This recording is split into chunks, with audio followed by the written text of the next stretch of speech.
What did it take to get from 21st century Earth to the 24th century Star Trek? Welcome back to part 2 of exploring the eugenics wars.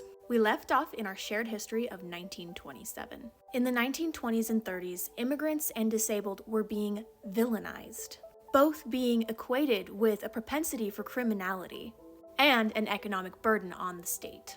And eugenics was used to back it all up. That wouldn't be anything like today's society. Nope, not at all.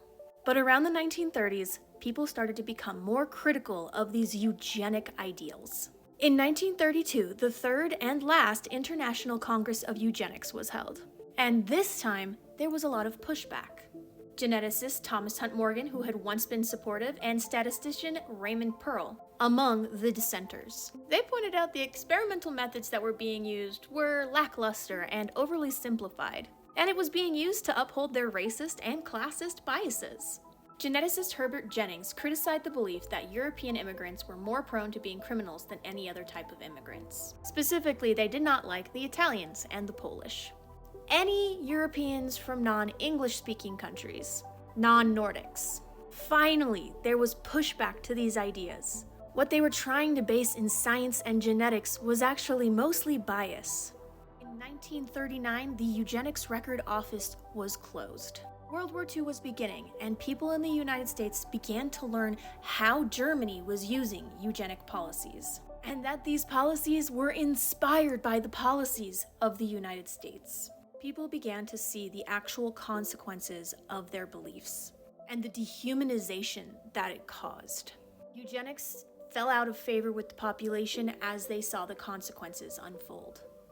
And it would have been wonderful if that was where eugenics had ended.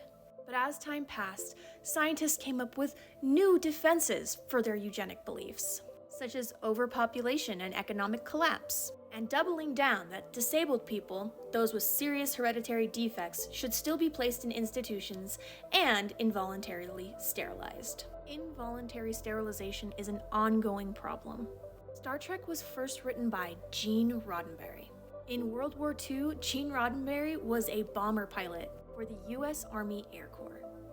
He knew that eugenics was not yet over. And while his story may diverge from our true timeline, there is a lot of truth and things to be learned. Now we're going to explore Roddenberry's divergent universe and the commonalities between his and our own. One can only hope it won't take all of the horrible things that happened in his timeline to get us to where he imagined we could be.